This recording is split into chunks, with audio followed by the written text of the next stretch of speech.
San Jose West Central School at may exciting pong tayong tanong. Ano ang sukatan ng pagiging isang bayaning Pilipino? Paano ito nagbago mula noon hanggang ngayon?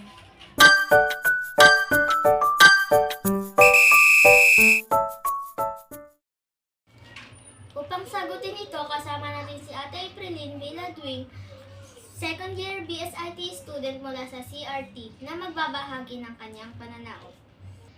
Ito po ang aking katanungan. Ano ang sukatan ng pagiging isang bayaning Pilipino? Ang sukatan ng isang pagiging bayaning Pilipino bilang sa akin, halimbawa kayong mga magkakaibigan, meron kayong pinagkainan na plastic, nararapat itong matutunan nyo kung saan dapat ito itapon sa tamang basurahan, kung ito ba ay nabubulok o hindi nabubulok. Yun ang isang halimbawa na sukatan para maging bayaning Pilipino.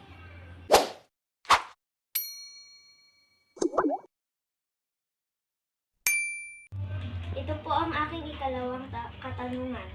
Paano naiiba ang kahulugan ng bayani noon at ngayon?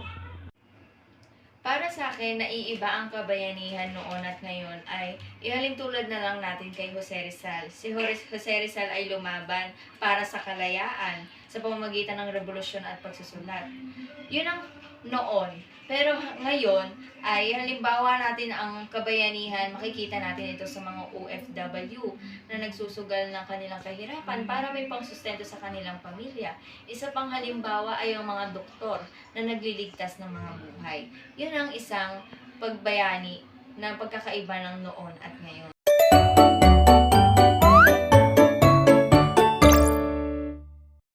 Ito po ang aking huling katanungan. Ano ang maaaring gawin ng isang mag-aaral upang maging isang bayani sa simpleng paraan? Sa simpleng paraan, bilang estudyante, na makikita mo pagiging bayani ay dapat magsikap sa pag-aaral. Ang pagiging masipag at matyaga sa pag-aaral ay isang anyo ng kabayanihan. So mga ka-Centralians, tandaan natin ang pagiging bayani ay hindi lang dito sa nakaraan, pati na rin sa kasalukuyan at hinaharap.